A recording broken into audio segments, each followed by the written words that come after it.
জালিয়াতি কাণ্ড এবং সেখানে পুলিশের স্ক্যানারে পুলিশ সূত্রে খবর, এই জালিয়াতি কাণ্ডে বেশ কয়েকজন পুলিশ কর্মীর ভূমিকা সন্দেহজনক। এক পুলিশ কর্মীর মোবাইল ফোন ইতিমধ্যেই বাজেয়াপ্ত করা হয়েছে।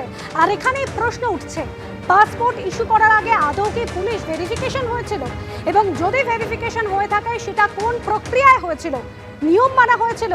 পুলিশের তরফে কর্তব্যে গাফিলতির অভিযোগ উঠছে। পার্থপ্রতিম ঘোষ আমাদের প্রতিনিধি সরাসরি রয়েছেন আমাদের সঙ্গে। পার্থপ্রতিম, পাসপোর্ট জালিয়াতি কাণ্ড, সেখানে পুলিশ আদৌ ভেরিফিকেশন করেছিল কিনা সেই নিয়ে প্রশ্ন উঠছে। পুলিশের নজরে এবার পুলিশই। একবারই দেখো, এবারে পাসপোর্ট জালিয়াতি তদন্তে পুলিশের স্ক্যানারের মধ্যে পুলিশই, কারণ তুমি দেখেছো যে এই পাসপোর্ট জালিয়াতি তদন্তে লালবাজার যে এসআইটি গঠন করা হয় সেই এসআইটির সদস্যরা একের পর এক গ্রেপ্তার করেছে এবং 8 জনকে এখনও পর্যন্ত গ্রেপ্তার হয়েছে তারা, এবং এই জাল কতদূর পর্যন্ত বিস্তৃত সেটা কিন্তু এখনও স্পষ্ট নয় তদন্তকারীদের কাছে।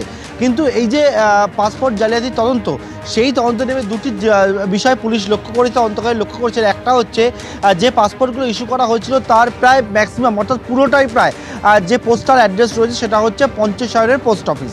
অন্যদিকে এক্ষেত্রে যাদের যাই দায়িত্ব ছিল অর্থাৎ পাসপোর্ট ভেরিফিকেশনের জন্য পুলিশের যে একটা প্রসেস থাকে সেইখানে সেই নিয়মকে আদৌ পুলিশ মেনেছিল সেটা নিয়েই একটা প্রশ্ন উঠতে শুরু করে প্রথম থেকে, এবং তদন্তকারীদের কাছেও সেই প্রশ্ন উঠেছে যে সেই পদ্ধতি কি মানা হয়েছিল নাকি অন্য কোনো পদ্ধতি মেনে সেখানে কিন্তু এই পাসপোর্টগুলিকে ছাড়পত্র বা পাসপোর্ট ভেরিফিকেশন সেটা করা হয়েছিল, সেটাও কিন্তু তদন্তকারীদেরকে ভাবাচ্ছে।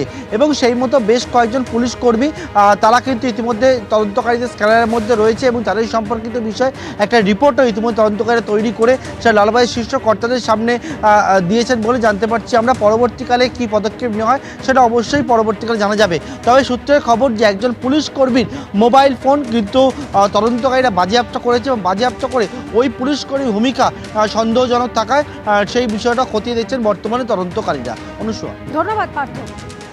নবান্নে প্রশাসনিক বৈঠকে অনুপ্রবেশ নিয়ে বিএসএফকে সমালোচনায় বিদ্ধ করলেন মুখ্যমন্ত্রী মমতা বন্দ্যোপাধ্যায়। তিনি বলছেন বিএসএফ এর সঙ্গে অ্যাডজাস্ট করে অনুপ্রবেশকারীদের ঢোকানো হচ্ছে। ইসলামপুর, সিতাই, চোপড়া দিয়ে লোক ঢোকাচ্ছে বিএসএফ, খবর রয়েছে, এবং এর পিছনে কেন্দ্রীয় সরকারের ব্লুপ্রিন্ট রয়েছে। ডিএমরা শুনতে পাচ্ছেন? ওখানে বর্ডার আর কালিয়াচক নিয়ে যদি ব্যস্ত থাকেন তাহলে কিন্তু জেলার ডেভেলপমেন্ট হবে না। Please forget that. ওখানে প্রোটেকশন করুন। আর বিএসএফ এর সাথে অ্যাডজাস্ট করে অনুপ্রবেশকারীদের ঢোকাচ্ছেন আপনারা, কেউ প্রতিবাদ করছেন না। আপনারা ঢোকাচ্ছেন না, ঢোকাচ্ছে বিএসএফ। বিএসএফ ইসলামপুর দিয়ে লোক ঢোকাচ্ছে, আমাদের কাছে খবর আছে। সিতাই দিয়ে ঢোকাচ্ছে, চোপড়া দিয়ে ঢোকাচ্ছে, আরও অনেক জায়গা দিয়ে ঢোকাচ্ছে। আর বাংলাকে যদি মনে করে কেউ অনুপ্রবেশকারীদের ঢুকিয়ে আর তৃণমূল কংগ্রেসকে বদনাম করব, এটা তৃণমূল কংগ্রেস করছেন না, এখানে গুন্ডা পাঠিয়ে দেওয়া হচ্ছে। বর্ডার দিয়ে খুন করছে, চলে যাচ্ছে, এই রকম লোক পাঠানো হচ্ছে।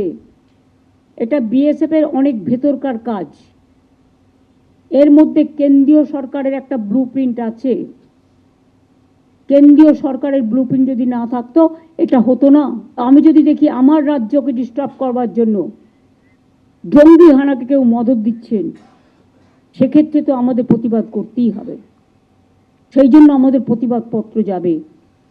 মুখ্যমন্ত্রী যখন অভিযোগ করছেন যে অনুপ্রবেশে কেন্দ্রীয় সরকারের একাংশের যোগসাজশ রয়েছে, বিএসএফ এর ভূমিকার সমালোচনা করছেন। বিরোধী দলনেতা শুভেন্দু অধিকারী কি বলছেন শোনাবো। কেন্দ্রীয় সরকার কি করছে? কেন্দ্রীয় সরকার যথেষ্ট কম্পিটেন্ট। পার্লামেন্টে বলেছে, এক্সটার্নাল অ্যাফেয়ার্স মিনিস্ট্রি থেকে বলা হয়েছে, ভারতবর্ষের পররাষ্ট্র সচিব ঢাকার মাটিতে গিয়ে বলে এসছেন ইনারা দয়া করে 600 কিলোমিটার বেড়া নেই জমিটা দিতে বলুন, আর পুলিশ আর বিএসএফ এর কোঅর্ডিনেশন বাড়াতে বলুন।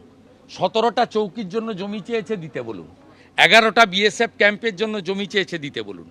23 সালে 1500 ধরে দিয়েছিল বাংলাদেশিকে, 1400কে জামিন দিয়ে দিয়েছে।